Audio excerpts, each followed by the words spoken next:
Chers membres de la communauté, nous nous retrouvons en tout cas pratiquement une semaine après parce que il fallait un déplacement aussi à l'intérieur, mais malheureusement, dès l'intérieur, nous avons été dans l'incapacité de produire les émissions. Vous connaissez bien l'étendue de notre pays, dans certains coins, dans plusieurs coins d'ailleurs. La communication est pratiquement difficile. Il était alors difficile à notre niveau d'entrer en contact avec notre équipe qui était à Kinshasa, ni par WhatsApp, ni par Facebook, ni par autre plateforme de réseaux sociaux. Et voilà, ça a été pratiquement difficile. Et voilà ce qui a justifié notre absence. Nous savions que vous étiez en train de nous demander, d'ailleurs, beaucoup nous appelaient en même temps pour savoir qu'est-ce qui s'est passé. Où êtes-vous, Pascal? Je répondais à beaucoup de gens. J'étais à l'intérieur. J'ai fait le Haut-Katanga à l'intérieur. Vous aviez suivi le débat ici où on parlait de Moulondé. On a construit, en tout cas, une piste d'atterrissage. Qu'en est-il? Il a fallu que je me déplace, je m'y rende, et pour voir, palper du doigt, comprendre qu'est-ce qui s'est passé effectivement. Et effectivement, nous sommes arrivés, nous avions vu ce que nous avions vu, et voilà, on est rentré. Et voilà pourquoi aujourd'hui, nous sommes obligés de nous retrouver sur le plateau de télévision, comme toujours, pour analyser alors avec vous quelques questions d'actualité. En tout cas, merci, merci. J'ai compris le cri, vos cris de cœur, le fait que nous sommes habitués chaque soir, chaque jour, dans notre communauté, à avoir des informations, interagir, échanger sur ce qu'il faut pour notre pays. Alors, 1, 2, 3, 4, 5, 6 jours d'absence, c'est beaucoup. Et pour ça, je vous en remercie. En tout cas, merci beaucoup. On est toujours ensemble. Nous allons continuer cette gymnastique. Et voilà, aujourd'hui, on se retrouve pour analyser quelques questions d'actualité. En tout cas, merci. Nous prenons la Constitution, l'article 83. Le président de la République est le commandant suprême des forces armées et de la police, il faut compléter. Il préside le Conseil supérieur de la défense. On s'arrête là, l'article 83 de notre Constitution. Pourquoi nous avons choisi cet article? Parce qu'à chaque fois, nous vous expliquons les raisons de choix des dispositions constitutionnelles que nous avons l'habitude souvent de lire. Nous avons pris cette disposition simplement parce que, vous savez, la question des guerres, la question des attaques de nos ennemis à la partie est de notre pays, c'est la question la plus préoccupante dans le cadre de notre communauté. Les échanges hier à Luanda. Non, il faut un cessez-le-feu. Non, il faut observer la trêve. Il faut ceci. Mais ceux qui sont sur le sol congolais n'observent rien. Et voilà pourquoi de temps en temps, nous nous revenons à cette question. Aujourd'hui, principalement par rapport à ce qui se passe à Kalembe. Kalembe, c'est un village du groupement Kisimba, et là nous sommes dans le territoire de Walikale. Et pourtant, en Angola, à Luanda, les deux délégations des affaires étrangères, République démocratique du Congo et Rwanda,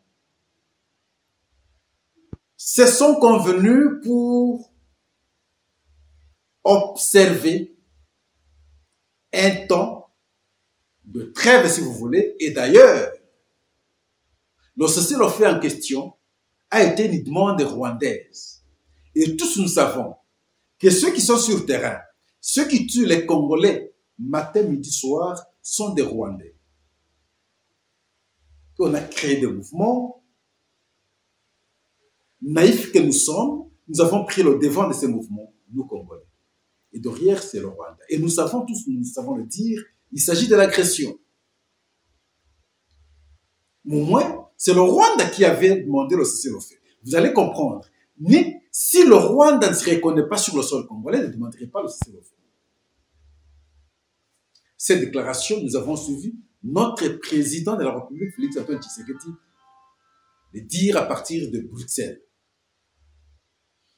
Les experts des Nations Unies, dans plusieurs rapports pondus, ont su, en tout cas, indiquer clairement que la République démocratique du Congo aujourd'hui est attaqué par le Rwanda. Là, il n'y a plus de débat.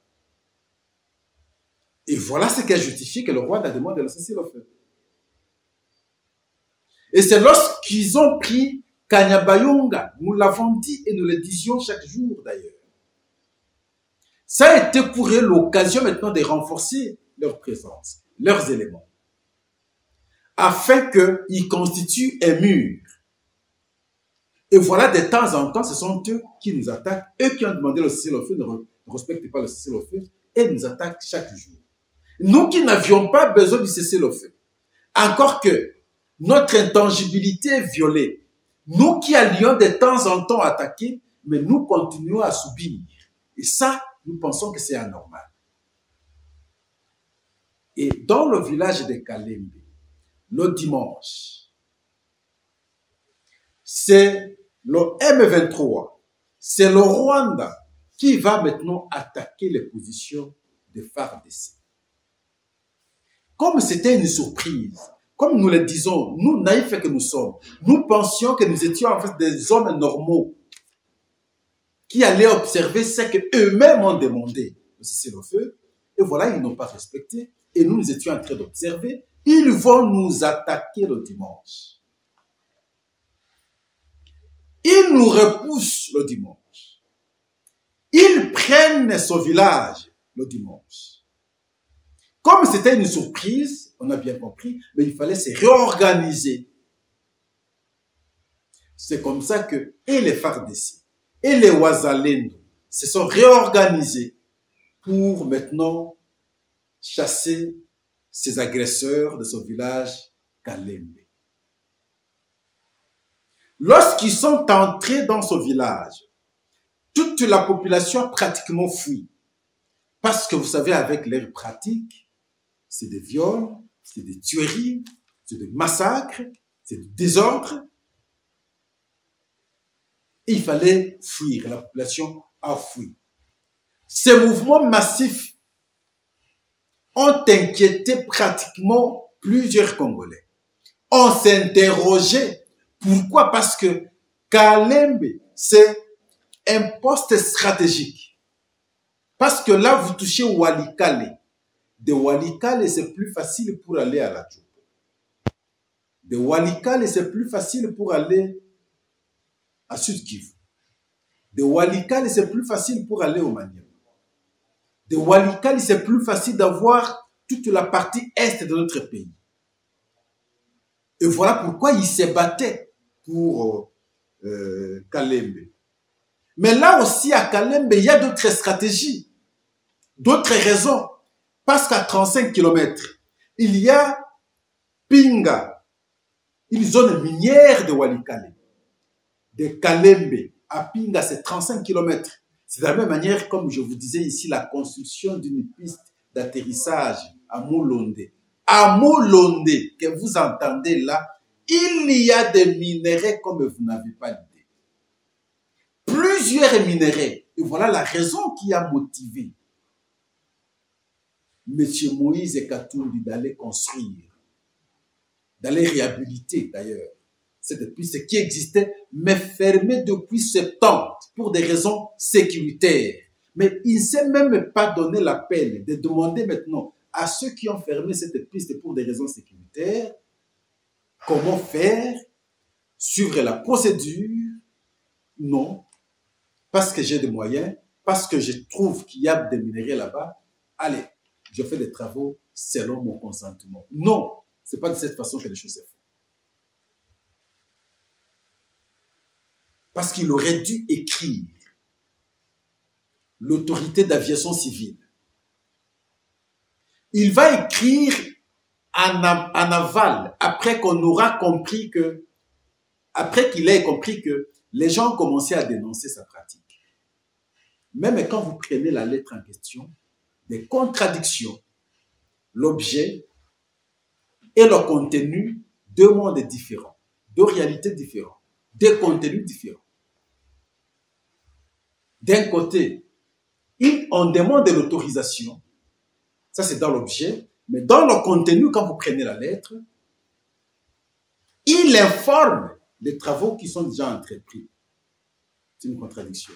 Et quand vous descendez un peu, vous allez voir même des fautes de français. Je portons. Au lieu de dire nous portons à votre connaissance. Je portons à votre connaissance. Vous allez voir, je crois que c'est la troisième phrase avant la fin.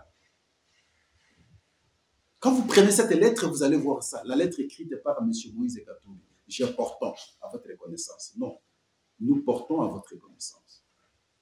Simplement parce que ça a été fait dans la précipitation. À Moulonde, il y a beaucoup de minéraux. La raison fondamentale, la raison principale de la réhabilitation de cette piste, contrairement à ce qu'il avait avancé, comme pour dire, ce sera une possibilité d'évacuer maintenant les malades. Non, ça c'est une raison très impertinente. Et Pascal, je viens de là, non loin de la route numéro 5. On est sur Poeto. Et d'ailleurs, je vous avais informé pour la première fois, j'étais parti jusqu'au chef-lieu du territoire de Poeto. Et cette fois-ci, je suis allé jusqu'à Moulonde, toujours à Poeto. Et prochainement, d'ailleurs, je vais vous montrer comment j'ai été pratiquement dans cet espace du Grand Katanga. À Kabimbi, à Kachobwe. Pascal, j'ai fait 4 jours à Kachobwe. Sur la rivière Luapula. Vous aurez tous ces éléments, d'ailleurs. Et là, c'est dans le territoire des Kassenga. C'est une illustration pour vous expliquer que à Kalembe, il y a une zone minière, Pinga, et c'est comme ça que les M23, sachant qu'il y a une zone minière là, il faut tout faire pour avoir l'espace afin d'exploiter illégalement les minéraux de la République démocratique du Congo comme ils ont l'habitude. Donc, il y a 2 raisons stratégiques. La première, c'est que lorsqu'on est dans ce village, on a la possibilité d'atteindre d'autres provinces. Et la deuxième raison, c'est que il y a des minéraux, il y a des zones minières qui sont là qu'on peut facilement exploiter. Je vous ai parlé que Kalembe est dans le groupement de Kisimba, dans le territoire de Walikale. Et lorsqu'ils prennent ce village le dimanche, il a fallu une réorganisation, comme nous venons de le dire, du côté de M23, avec du côté de FARDC et de Wazalendo. Et c'est comme ça que on est parvenu à les repousser. Nous avons lu la disposition de la Constitution pour démontrer la responsabilité du président de la République en tant que commandant suprême des armées. Quand les choses ne marchent pas bien, il doit, et il sait d'ailleurs, il le fait de temps en temps, il tape sur la table pour recadrer le comportement, donner les orientations. Et on a récupéré ce village par les FARDC ensemble avec les Wazalendo. Nous disons que c'est une très très bonne chose maintenant.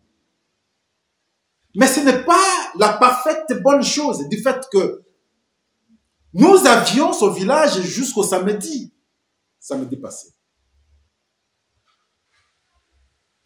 Mais nous ne pouvons plus croiser les bras, nous devons continuer à attaquer. Quand vous regardez très bien depuis lors, nous perdons les villages par notre propre distraction. C'est pendant que nous croisons les bras, l'ennemi nous attaque et prend le village. Qui est responsable cette fois-là? Ceux qui sont commis. Ça veut dire ici, les commandants qui sont dans les opérations, dans cette partie du pays, nous rendent de mauvais services. Il est vrai que nombreux sont en intelligence avec l'ennemi. Nous, dans le cadre de notre espace, nous avons toujours parlé des infiltrations. Regardez ce qui s'est passé dans l'Assemblée nationale. Un quelconque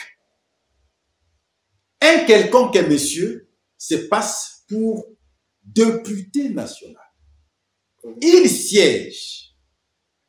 Il y reste avec les députés. Je ne sais pas, je crois qu'il a même bénéficié certains jetons. Et c'est en fait de compte qu'on va se rendre compte qu'il n'est pas député. Comment on est facilement infiltré? Et les militaires, nombreux également, sont en intelligence avec l'ennemi, nous rendent de mauvais services. Et voilà pourquoi, de temps en temps, nous savons décrier cela, démontrer que ce n'est pas un bon comportement, décourager pour que les gens se rendent compte, en réalité, qu'il s'agit ici du pays.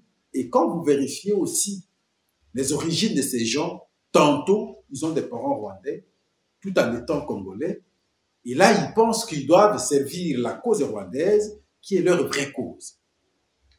Ces commandants qui sont commis dans les opérations nous rendent un mauvais service. Pourquoi on croise souvent les bras? Pourquoi souvent on est surpris? Pourquoi on n'a que les attaques de M23 sur nous? Nous n'avons pas les attaques de FARDC sur eux ou contre eux. C'est cette interpellation que nous devons faire. Maintenant qu'on a récupéré Kalembe, et après, nous allons nous arrêter à Kalembe? Nous devons maintenant continuer. C'est nous qui sommes agressés. C'est notre pays qui est occupé. Comment ceux qui sont venus occuper notre pays posent les actes de violation de ce que vous prétendez être? Est-ce que c'est le fait? On trouve normal. Mais nous qui sommes agressés, nous ne pouvons pas le faire. Nous qui sommes propriétaires du pays. Et dans ces conditions, nous nous dénonçons. Nous disons que ce n'est pas de cette façon.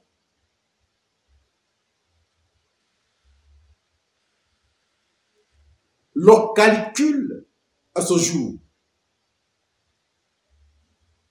de M23, c'est resté pendant longtemps dans cet espace.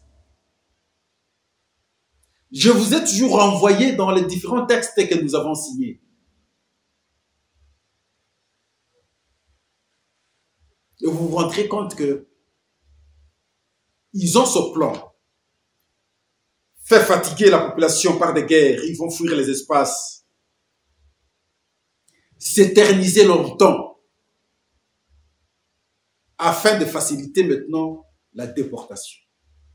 Et un jour déclarer cette partie un État à part du fait que nous sommes pas à mesure de récupérer les espaces occupés et quand le temps va s'allonger, ça va créer une habitude et les gens vont accepter que cette partie soit partie. C'est cela la stratégie de M23. Mais on aurait l'impression comme si nous sommes en train de tomber dans leur piège. Pascal, je vous démontre toujours, et à chaque intervention, je le dis, ainsi le plan des Américains à travers les démocrates.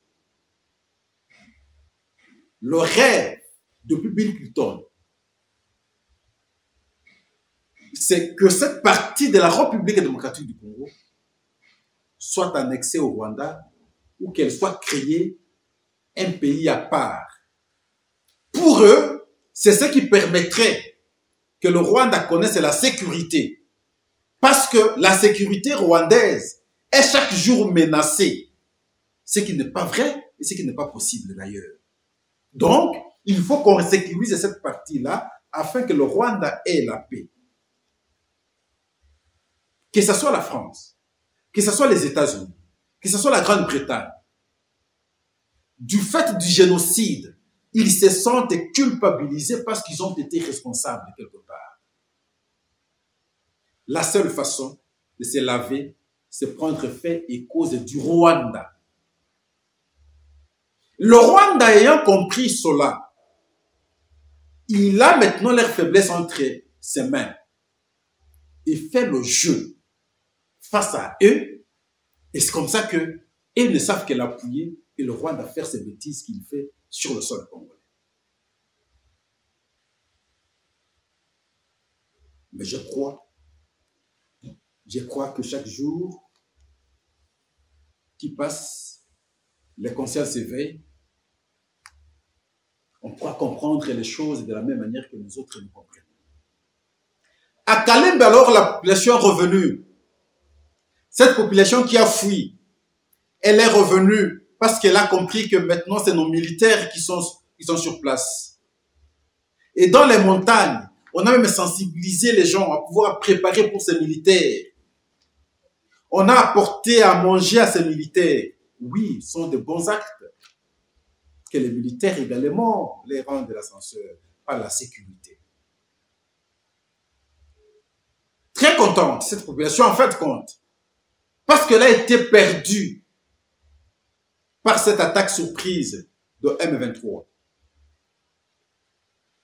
Où ils se sont vus chasser de leur terre involontairement. Nous devons ouvrir l'œil et les bons. Pendant que nous semblons dormir à un certain moment, l'ennemi ne ferme pas son œil. Réorganisons-nous avec détermination pour qu'on avance. Ça dérange parce que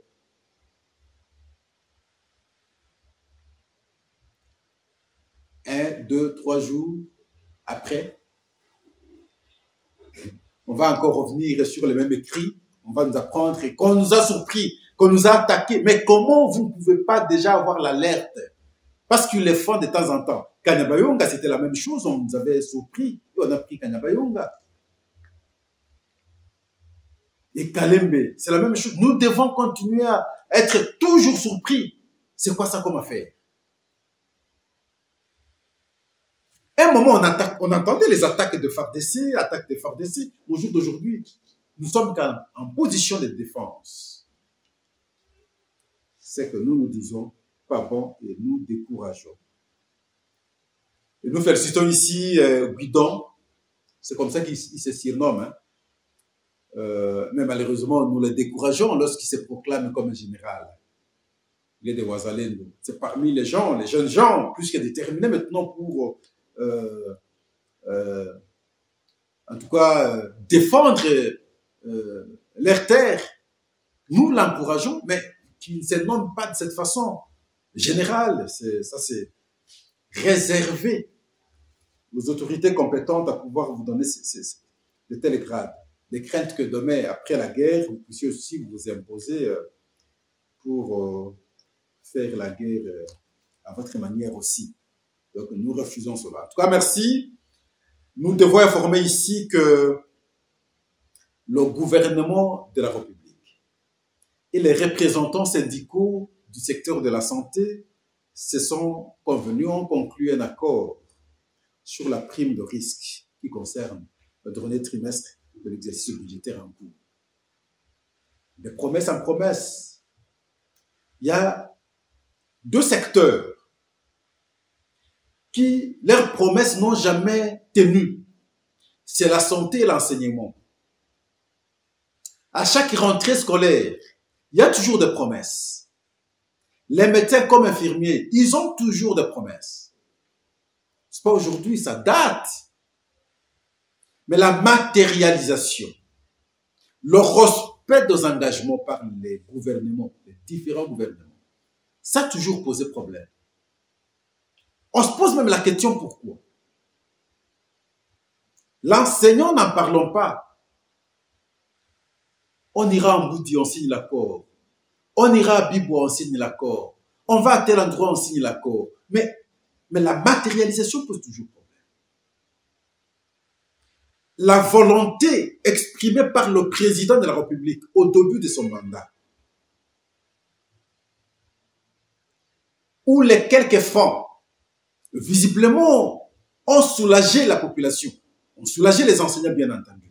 Mais malheureusement, avec la dévaluation de notre monnaie, le taux d'échange a posé problème. Le peu qui a été ajouté aujourd'hui est devenu insignifiant. Mais nous devons savoir souligner la volonté qui a été exprimée. Mais maintenant, parce que le taux pose des problèmes, mais nous devons ajuster. Ajustons cela par rapport au taux. Et les gens vont aussi s'y retrouver. Ce sont des parents de famille. Un enseignant en RDC, en République démocratique du Congo, ne peut pas se taper un petit véhicule. C'est difficile. Un enseignant en République démocratique du Congo, dans le cadre de Kinshasa par exemple, ne peut pas être propriétaire d'une maison. C'est difficile. Et pourtant, sont les meilleurs de la société, les éclairés de la société, les instruits de la société, toujours délaissés. Et les inutiles, les improvisés font la vie. Dans une telle société, comment voulez-vous que les valeurs remplacent ou s'imposent sur les antivaleurs? C'est difficile. Parce que nous sommes dirigés souvent par les antivaleurs. Nous sommes conduits par les antivaleurs. Ceux qui incarnent les valeurs ne sont pas considérés. Qui incarnent les valeurs? Ce sont eux qui administrent les enseignements.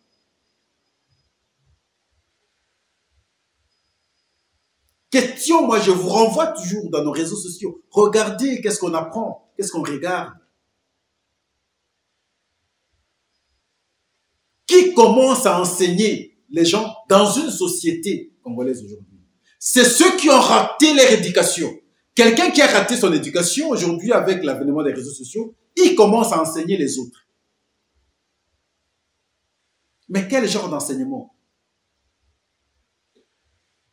C'est des bêtises.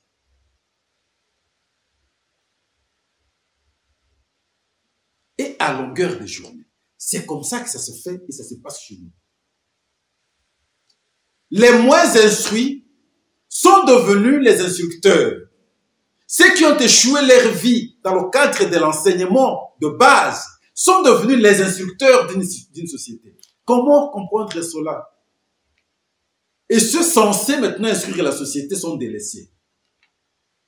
Et en même temps, nous voulons avoir une société avec des valeurs. En tout cas, je pense que c'est difficile cette fois-là. Dans une telle ambiance, il est difficile parfois de parler de développement. Parce que ce qui est important est remplacé par ce qui est moins important. Ce qui est nécessaire est remplacé par ce qui est moins nécessaire. Ce qui est utile est remplacé par ce qui est moins utile. Et nous pensons que c'est bien, au lieu de marcher avec les pieds, et nous marchons avec nos têtes. Et là, ça pose un problème d'équilibre. Et voilà pourquoi, de temps en temps, nous tombons parce que les petits pays comme le Rwanda peuvent nous bousculer n'importe quand. Et cela, vous allez observer pratiquement dans tous les secteurs de la vie. Non, la question fondamentale, c'est que faire? Que faire? Le gouvernement a la mission de réorganiser tous les secteurs de la vie afin que les Congolais se retrouvent.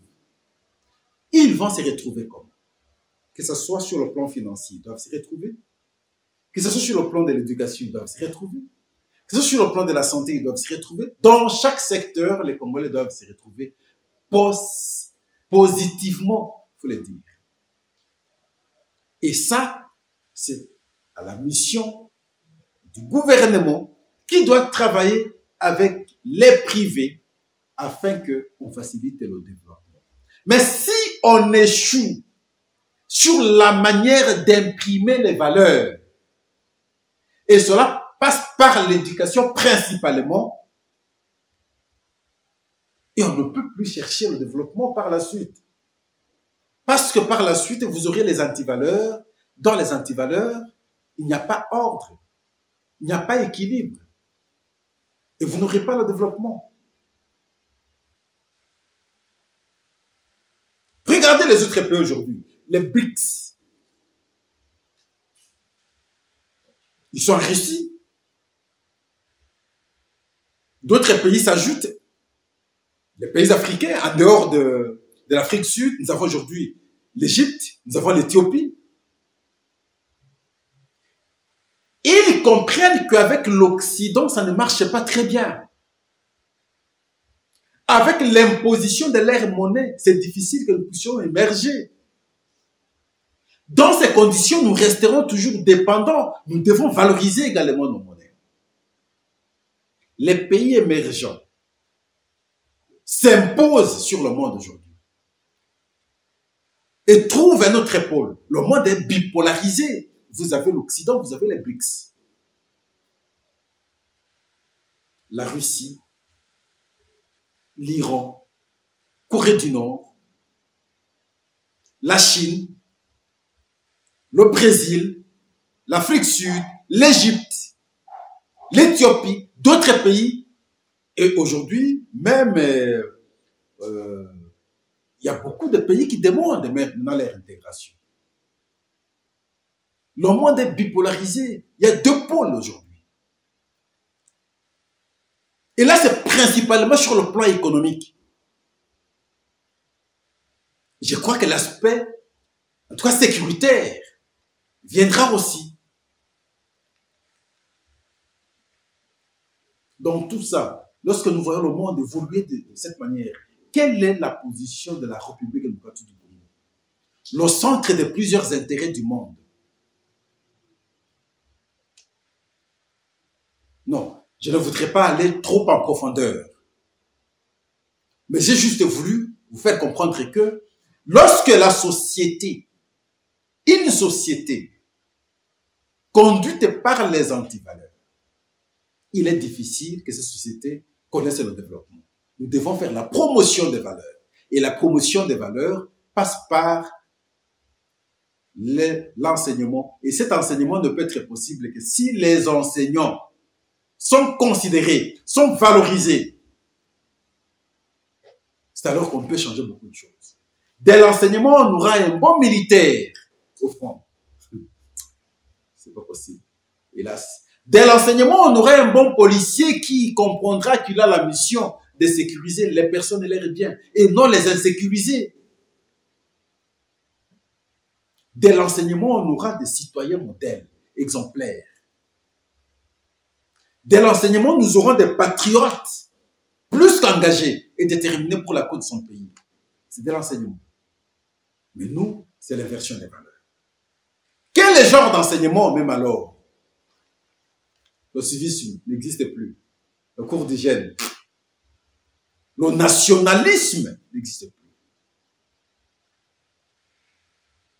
Des cours qui façonnaient les gens. Et nous continuons à apprendre Bonaparte, la Révolution française, les ceci, cela. Non, mais nous pensons qu'il faut refaire les choses. On peut avoir un cours.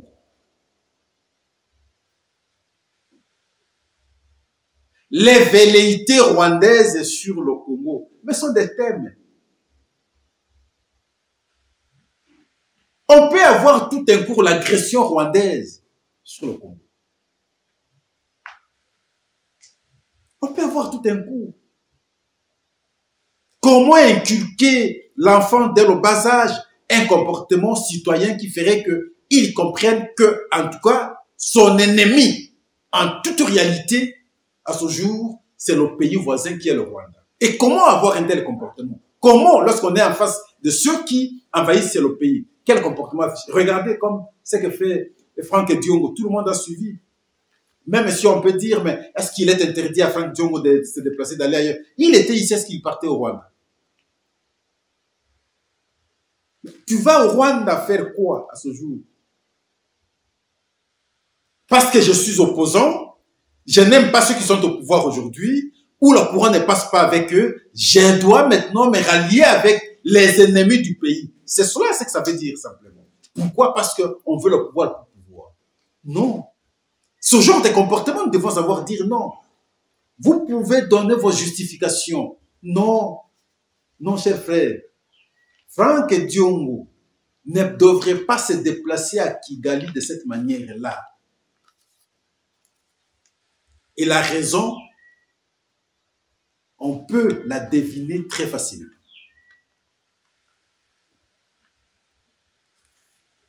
En tout cas, merci. N'allez jamais ailleurs. On est ici. Demain, on va revenir et je vais vous expliquer notre réalité de votre pays, de votre Congo profond, parce que nous avons été dans le Haut-Katanga, comme je vous ai dit ici. Mais d'ailleurs, le matin aujourd'hui, on m'appelait pour que je sois au Nord Kivu. Je ne sais pas si on terminera la semaine ensemble. Je crois que j'aurai l'occasion d'arriver à Kalembe, selon l'invitation que j'ai. Et bon, malgré ce risque, peut-être pas sur place à Kalembe, mais au moins à quelques kilomètres, je pourrais être là pour avoir le bon climat de la réalité afin que nous puissions prochainement échanger sur la question. En tout cas, merci.